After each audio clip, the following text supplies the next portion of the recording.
So we've gone into high magic before, and we've talked about how the high elves and lizardmen are the main practitioners of the high magic, and we've seen a lot of that sampled here in a lot of what Total War Warhammer 2's kind of press releases have been. We've seen from the trailers, we've seen a lot of high magic, and we've seen from Mazdamundi's skill tree some high magic, some heaven, some light, so a kind of a smattering of all of the above. But one thing we haven't touched on, and Total War Warhammer 2 hasn't even mentioned or hinted at, is dark magic. And dark magic is actually the magic that the Dark Elves primarily practice, practitioners of the dark magic. And there's some distinctions I want to make here. So we've talked about how high magic is Kwayosh, and how it's pretty much the combination of all the magics put together, and it requires almost like a Jedi-like Zen to master and approach and conjure and utilize. Dark magic, though, has kind of got a bit of the opposite of the Jedi, a kind of a Sith-like connotation to it. It kind of comes from a very raw, unpracticed magical use case, I guess you could say. What you see with a lot of the cases is a lot of hedge wizardry. A lot of witches and warlocks are pretty much the people that are using what is called dark magic, or Dhar, D-H-A-R. And we'll get into what is true Dhar here in a second, and that's really the point of this video here. But it can really be said that anyone who utilizes magic outside of the college, the main colleges of magic in the main winds, is technically using dark magic. And the way that dark magic is really kind of coalesced in the Warhammer world is it's kind of like a physical grabbing of any magic, any winds of magic that are at the wizard's reach. So, you know, I am a jade wizard, I'm going to use this specific wind. Well, okay, maybe I'm a dark magic practitioner, so I'm just going to grasp whatever wind is available to me to utilize this spell. And that's kind of how dark magic in the very basis form, just Dhar itself, kind of coalesces. And you've got Dhar is really the basis for a lot of different magics. You know, you've got shadow, you've got death. They all kind of borrow from Dhar in and of itself, and the ruinous powers, all the chaos magics use Dhar, as well as the Skaven magic. But one of the most important, and the reason behind this video here, is what is called true Dhar. And true Dhar is what the Dark Elves utilize to cast all of their spells in their dark magic lore, which is exclusive to the Dark Elves only. The only other person that can use dark magic is Nagash. So the only practitioners are going to be your Malekith, are going to be your Marathi, which is, we've seen Malekith in the initial launch trailer, the guy with the golden mask and the large horns, the heir of an Aryan. And we also have Marathi, his mother, who was an Aryan's wife, and during the whole time of an Aryan. So you've got those two as the main practitioners of true Dhar, of the lore of dark magic. And the real big difference here is that dark magic, true Dhar, it forms on its own volition. You know, it's not necessarily present in the sense that it's always just whipping around. It is actually formed by the actual crushing of all the winds of magic, all 8 of them, into a sort of its own wind. It's really kind of careless, and it's chaotic in its approach to everything, and it's corrupted down to the essence, the base essence of it. So where you're looking at high magic, where it is all 8, and it's a focused approach to magic. Dhar, true Dhar, is all 8 in a corrupted kind of physical coagulation and stagnation of all of them into this twisted thing. Whereas high magic is, again, more of a pure approach to magic. So I want to get into today here the 6 spells in the lore of dark magic, as well as the lore attribute that the Dark Elves get. And we'll talk a little bit more about how Dark Elves play into actual dark magic, because true Dhar itself manifests in great abundance in Naggaroth, in the homeland of the Dark Elves, because the Dark Elves have chosen to make that so, more or less. It requires a lot more will and absolution than high magic does to conjure and use. So that's why the Dark Elves primarily focus towards it, because no one else is. So they kind of get a little bit of an edge up on high mages in that regard. But the Witch King, Malekith and Marathai actually have the capability to create Dhar by crushing together all of the winds of magic, which is a really, really amazing kind of cool lore tidbit where, you know, everyone else has to pull from the winds of magic, whereas these two can literally create their 9th or 10th wind, whatever you want to call it, Dhar, for their own magical purposes.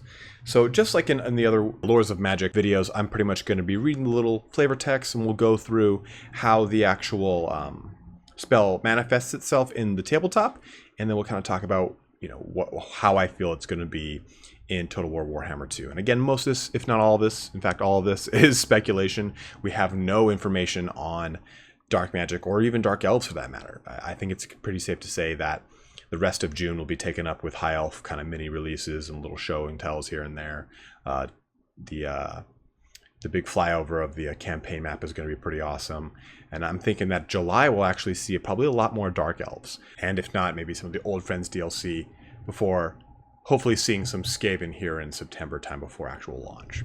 But let's jump right into the lore of dark magic, starting off with the first signature spell, Power of Darkness. The caster draws unstable power from the realm of chaos to empower their spells as well as their minions. So we have the first augment ability here of dark magic, and again, with it being the signature spell, it adds strength to units in tabletop. And the way I really kind of see that adding over to Total War Warhammer 2 is probably just a bonus to melee attack, maybe weapon strength as well. The way I really see it is, I'm not sure if it's going to be, okay, is this just going to be a targeted ability to a unit, or is it going to be something where it is an overcast ability to cast into an area? And what it does is, in the book, it actually increases the amount of power dice that the caster has. And the power dice, think of them as the winds of magic that you would see in Total War Warhammer or Warhammer 2. So my hope is that it also maybe kind of has the same effect as Arcane Conduit, where maybe it gives you a small bonus or boon to your winds of magic regeneration, or maybe just a straight return of points. Who knows? I'd love to see that mechanic in there, but it would be kind of new to have something like that. But I feel like we've talked about 3 lores now. We've talked about Plague and Ruin, we've talked about high magic, we're getting into dark magic right here. And a lot of my comments have been, that'd be a pretty new mechanic. And I think with Total War Warhammer 2, they have to put in new mechanics of those sorts. So it wouldn't overly surprise me if that was something that would just kind of come in out of nowhere, because these are supposed to be very unique lores outside of the normal 8 or so that the other races take advantage of. And the whole point of them being slightly, not OP, but slightly flavorful is supposed to have stuff like that, where it does increase their winds of magic or their power dice because of the way the spell is cast and used. We'll move on to the second signature spell. Just like high magic, dark magic has 2 signature spells, which is pretty amazing in tabletop. We're going to see how that translates in Total War Warhammer 2. We have seen how they haven't necessarily done that entirely with what we've seen for high magic. So Doom Bolt. The caster hurls a bolt of blazing black fire at his foes. Very simple spell. Think of it kind of as a tougher Soul Quench, and we saw Soul Quench in, like I was saying, that live action trailer. That was the spell that the high elf mage cast and hit the Pterodon to knock it off, to knock the little skink off the Pterodon. So that big blue and white ball of energy that flashed out. So I could see something like that here happening. I would expect it to be kind of a magic missile of sorts. It's basically, just like I said, a giant dark lightning bolt shooting at the monster. It's got a little bit stronger of a profile in tabletop. It does what's called 4d6 strength 5 hits. So it hits very hard when you overcast it. Even its base cast is 2d6 strength 5 hits. So I would see the overcast ability on this to do more damage or to increase the range, just like it does in tabletop. But 2 real quick signature spells there. Not a whole ton of craziness with them, but pretty cool to see the kind of direction we're going to be going with dark magic. We're going to see a lot of damage and a lot of missile attacks and debuffs from this lore. So the next one we have is Chillwind, and this is the first non-signature spell. The wizard assails the enemy with a freezing gale. And this is... The best way to think about this is it's going to be good against multiple units. You know how the tooltip will always say good against blank. This is definitely going to be something that's going to be good against multiple units because it has a lot of low strength attacks from the tabletop. And maybe the overcast ability would be higher damage, a bigger an aura, and rather than just a unit specific cast. Who really knows? But this would be another thing that would debuff ranged attacks because in the tabletop what it does is here. Let me find it. All models in the unit suffer a -1 penalty to their ballistic skill, which is their ranged attack damage, so their likelihood to hit with ranged attack abilities. So we already kind of see range debuffs happening with the Sun Engine on the Bastiladons from the Lizardmen, so it would not be too far-fetched to see that with the Chillwind ability or with Tempest in the lore of High Magic. So just an ability to debuff that range damage, since there's going to be quite a bit from quite a lot of armies in this one. We'll jump on over here to the next one here, Word of Pain. As the caster utters a forbidden name, her foes are racked with agony. And you'll notice that it does say her a lot in Dark Magic because the practitioners of the High Elf casters are almost always women. They're almost always sorceresses, for the exception of Malekith. And Malekith wants it that way because he doesn't want anyone to challenge him in the Dark Elf society on a magical level. So that's why there's very few Dark Elf warlocks, as they're called, if they're male, but they're almost entirely sorcerers and sorceresses. But so we've got Word of Pain here. This is going to be our first real debuff, and it's really like a stronger Mystifying Miasma in conjunction with Enfeeble. So in the tabletop, it reduces weapon skill, ballistic skill, initiative, and strength. You can look at that as melee attack. Sorry, melee attack, ranged attack. Probably, I think of strength directly linked over to melee strength. Weapon strength, and initiative. I guess you could look at as attack speed. So if we're reducing all of those from one spell, that's pretty monstrous. I'm going to see that as another shooting debuff, as well as a lowering attack ability like we were talking about. But I could see that having the capability to just last longer rather than being cast across a whole entire army. Like I would see that having to be unit specific, because that could be a pretty strong game changer. I mean, when you think about it and how that would really work on the tabletop mechanics, is that can completely neutralize a very strong enemy, because it reduces their all of their attributes by D3. So a max of 3, a minimum of 1, of course. But if something has 3 weapon skill, that means it's got 0 weapon skill in tabletop, and it automatically gets wounded. So it's a pretty strong ability in tabletop if you get off a successful overcast. So I could see it being an equally as strong ability in Total War Warhammer 2 with a pretty moderate to high Winds of Magic cost. But we'll move on here to the next one, which is a pretty cool one here. Blade Wind, a clutch of hungry swords sweep across the battlefield. And this is the way it's done in the tabletop is you do a weapon strength skill test, and that means, you know, a Tyrion who has a high weapon strength, a weapon skill, he rolls a die. The number is above that. Okay, he's great. But if he's below that, he's dead, or he suffers the wounds from it. And in tabletop, it does armor piercing. So it's going to be interesting to see how they do this in Total War Warhammer 2, because we do have some abilities that do... they don't do the tests that they do from the tabletop. Purple Sun Azirius is supposed to do an initiative test. We don't see that in Total War Warhammer. So I think they might just completely scrub that ability and make this a direct damage ability with AP damage. Because this is a spell that is like a radius spell. So if I look at it here, it says every model in the target unit must pass a weapon skill test or suffer strength 4 hit with armor piercing special rule. So it's going to be able to probably target a single unit, maybe overcast to a range of them, since it's only simply a damage spell and nothing too crazy. And the AP aspect of it's going to help Dark Elves to combat a lot of the AP heavier units that we're going to see in High Elves and in Lizardmen, and even in other Dark Elves if they're fighting, like, say, a mirror match. We're not going to see as much with Skaven, maybe just with their Storm Vermin. I almost said Storm Guard. That would have been wrong. But we'll jump on over here to Shroud of Despair. And really, I mean, we're making pretty quick progress through this one. The spells in the lore of the dark magic are not too crazily different than the current mechanics that are in the game, in my opinion. But they have a lot of additional effects in addition to the effects that they commonly do. So I feel like they're going to be quite the little bit of flavor that we need from the Dark Elves, because I'm curious to see how they're going to do Murderous Prowess. We've already seen how they're going to do Martial Prowess, and that's going to be a bonus to the attack of units above 50% strength.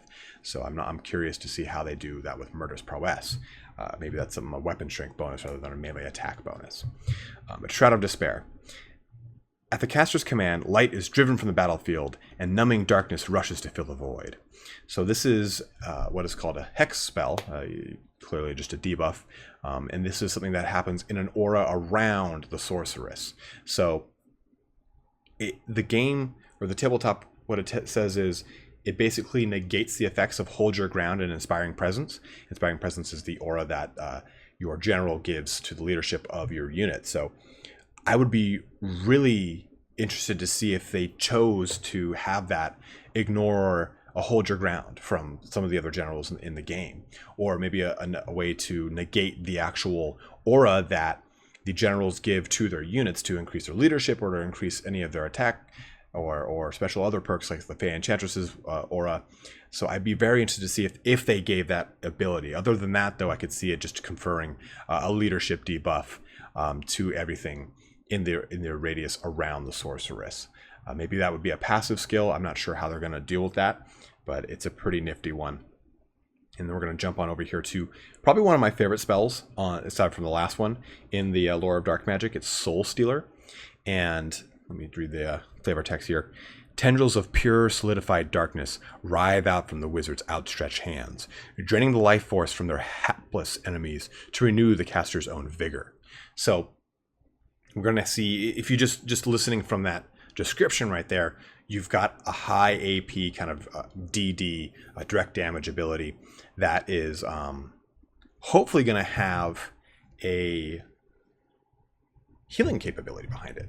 With high magic, you get Apotheosis, which is a really great heal, and that just heals your unit. But in pure Dark Elf and Dark Magic fashion, this does damage and draws life from a unit it attacks. So if it is a direct damage ability with a high AP, as well as the capability to heal, it says it heals the caster, so maybe it does like a life bloom effect where it heals everyone in the radius around her.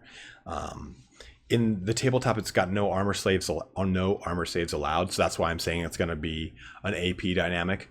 We've seen stuff like Killing Blow is converted to an anti-infantry and killing an AP mechanic as well. So I could see that definitely being the case for Soul Stealer here. Maybe Overcasting has the ability to draw from an area and return health back to the area around the caster. I'm not really sure. Maybe an increased damage, or maybe just an increased healing amount. It's hard to really say, because this is kind of a dual mechanic ability, in that it's going to have that capability to do that damage and to heal damage as well. But we'll jump on over to here's a really unique name on this one, Arnzapal's Black Horror. This one's really cool here. The caster tears down the walls between realities, and a black cloud of roiling energy sweeps across the battlefield. As the darkness travels, slimy tentacles lash out from its depths, dragging unfortunate victims screaming to an unknown fate. In the tabletop here, it's basically like a Purple Son of Xerius. Purple Son of Xerius does an initiative check to see if your model dies outright. Doesn't get a chance to save against it, just dead. In this case, it summons this black horror, and it does a strength test instead of an initiative test. So I'm thinking we're going to see the same kind of mechanic of Purple Son of Xerius, where it's a writhing, wandering vortex that's going to suck things up into it. I kind of think of something very similar to the Purple Son of Xerius, but with just these tendrils coming up and lifting things in the air and just chucking them up all over the place. There is a chance that this thing, it has kind of an interesting casting mechanic, and the random placement of it means it can almost pretty much land on your sorceress's own head.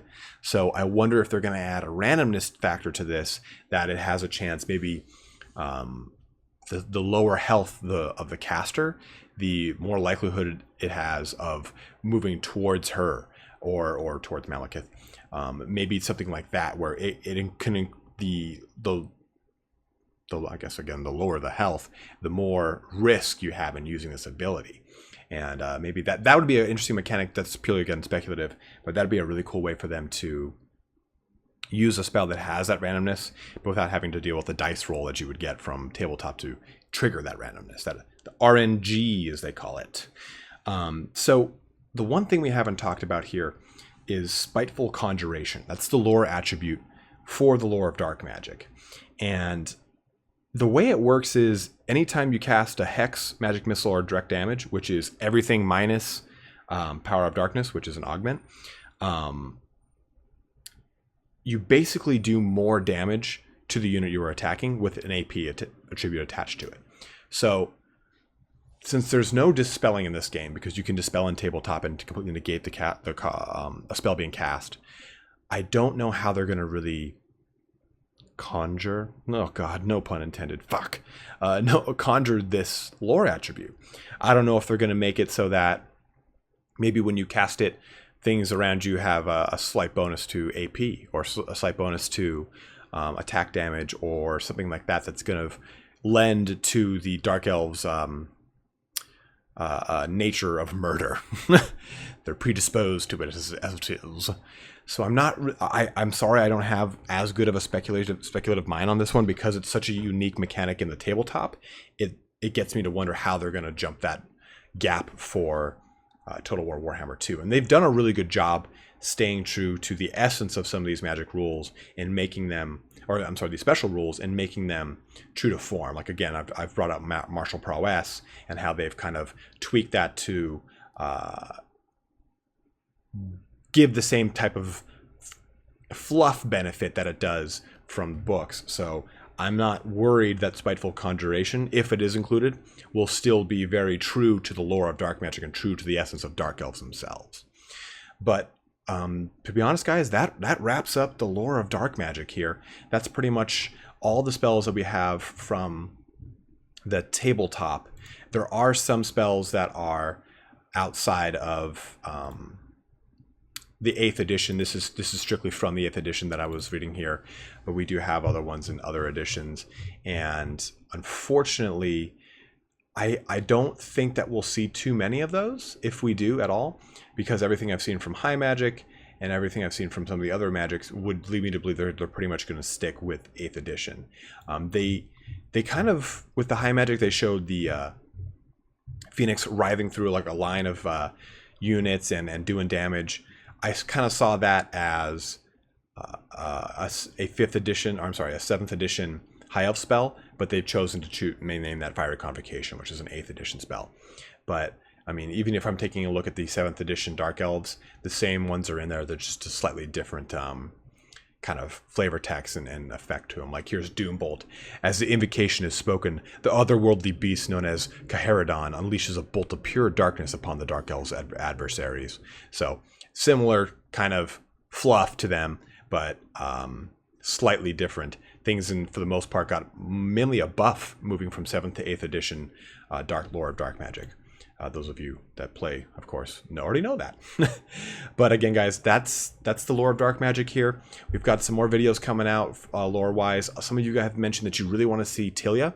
I'm definitely willing to do a video on both Tilia and the Dogs of War, so let me know in the comments below if that's something you're really down for. I am going to be doing a kind of a new series, I think, on the Chaos Gods. I'll be starting probably with Khorne here pretty soon, and I'll have a video coming out that explains Khorne, his major role in the Chaos Pantheon, and sort of what he finds particularly important and what he wants in his worshippers, more or less. But I hope you guys enjoyed the video here today. Let me know if you know some more stuff about Dhar or dark magic, or true Dhar as it is. Love to kind of talk to you guys back and forth in the comments, as I always do. There's always so much information in my brain that it's hard to get out in one quick video without it just being like 45 minutes of me rambling about, oh yes, and dark magic gives you witch sight. Like, there's some things that just aren't necessarily pertinent, but there are tons of other stuff to know about this. So if you have any questions, please just let me know, guys. Well, thanks for watching and have a good one. Take care.